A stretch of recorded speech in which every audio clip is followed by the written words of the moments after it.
بسم الله الرحمن الرحیم. ګرانو کتونکو الب خان شیرپوست تاسو په خدمت کې حاضر دی. ګرانو کتونکو نن به زه چې کوم ویلاګ کوم په دې کې به زه یو د پی ډي ایم د بې حسۍ خبرې کوم او دویم چې کوم دی نو د محکمه اکسایز او د نارکاټکس نه غوښتنه لرم چې په تنګي کې د پوري د نارکاټکس پولیس سټیشن قایم شي. په دغه به هم خبره ترې کوو چې دا مطالبه د کوم ځای نه راوچته شوې ده. ګرانو کتونکو تاسو ته پته وي نو ریډیو پاکستان چا سوځولی او د بجلی په بل کې پیسې چا پسې راځي؟ مو تا پسې راځي. چې کومې مجسمې سوځېدلې وې د هغې بیلونه هم سټارټ شو، چې موټروې سوځېدلې وه د هغې بیلونه هم سټارټ شو، خو چې چا کوم ځای کې اور بل کړی دی هلته کې یو پاڼه سوځېدلې ده نو هغې هم بیل واچو. مړه خو به صرف ټیکسونه دي او ټیکسونه دي او ټیکسونه دي. دا یو سرمن پاتې ده، دا رانه وباسي د شهباز شریف له زه ویم چې یو یې سمه اول ته یې ورته په تالي کې کېږدمه چې ویې خوره. او بیا د پی ډي ایم والا ته زه دا وایم ما چې تاسو خو خپلې تنخواګانې کمې نه کړې، خپل چرچې او اخراجات هم خو کم نه کړل. په موږ باندې خولې راغلي او دوی به سوټونه اچولي، ګولي بند به یې چولي وي او بوټانو کې به دغه وزیران ګرځي. نقصان وشو زه منمه،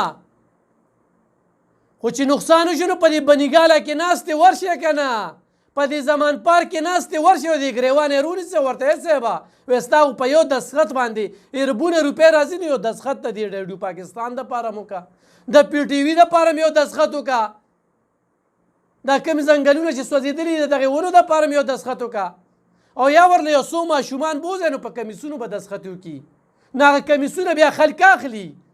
دلته کې هم ډېر پی ټي آی والا دي د هغه کمیس پسې ګرځي چې دستخط چې کوم دی نو هغه وکړي.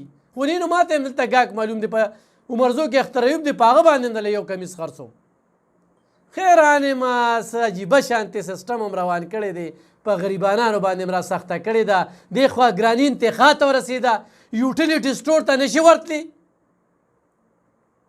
دوکان ته نشي ورتلی، وړه ګران شو، روټۍ چې کومه ده نو ګرانه شوه، پټرول چې کوم دی نو ارزان شي لږ شانتې، تاسو به بیا راشئ او بم پرې وغورځوئ بیا یې ګران کړئ.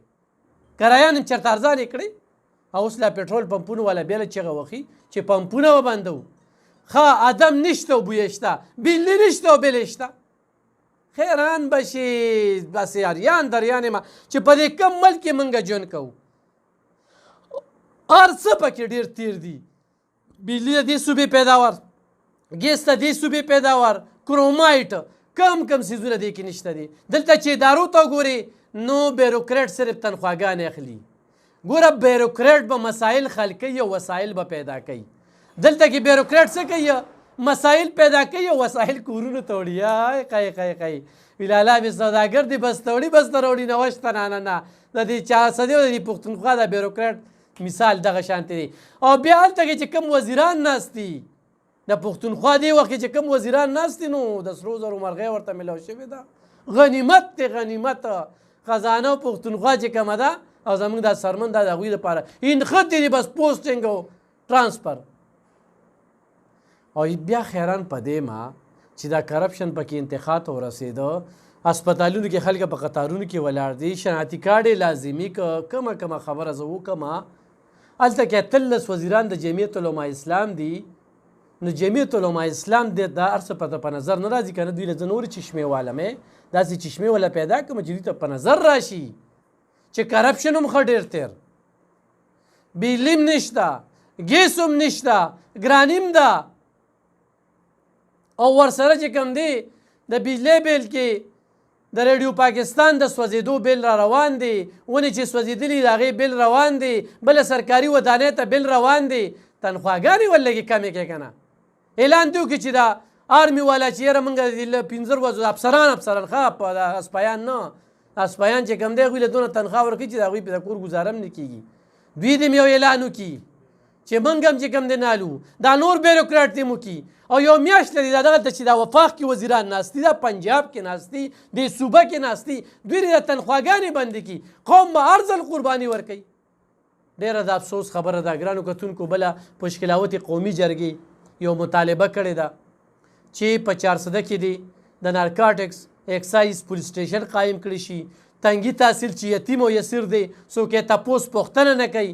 هلته کې د پوري چې کوم دی خو سب آفیس وي او خو تاڼه وي خو هلته کې د اکسایز والا نارکاټکس والا هلته کې د چوکۍ قایمه کړي شي او خیران دایمه د پی ټی آی والا سره خو اختصاب وشو د دې 10 کالو نو په دې 10 کاله کې په اکسایز کې دوی څه ترقي کړې ده اکسایز ته دوی څه توجه ورکړې ده دومره ډېرې خبرې چې درته مې وکړې نو تاسو هم حق د خیران شو به خاندئ چې دا کومه مسخره ده او دا کوم سیسټم روان دی او دا خلک څنګه جرمانه کیږي دغه یو بیل باب دی په دې باندې به چېرته خبرې کوم خو دا غوښتنه کومه چې تنګي کې د پوري چې کم دی نو تاڼه قایمه کړې شي نو پشکلاوت قومي جرګه به د صوبایي اسمبلی مخې ته احتجاج کوي دا ضلعي صدر ابراهیم حاجي او د تحصیل چې څونه صدور دي هغوی دا غوښتنه کړې ده هغوی دا یو اټل فیصله کړې ده چې موږ ترې دغه ځای کې تاڼه دغه شو چې کله دا تاڼه دغه شو نو 50% به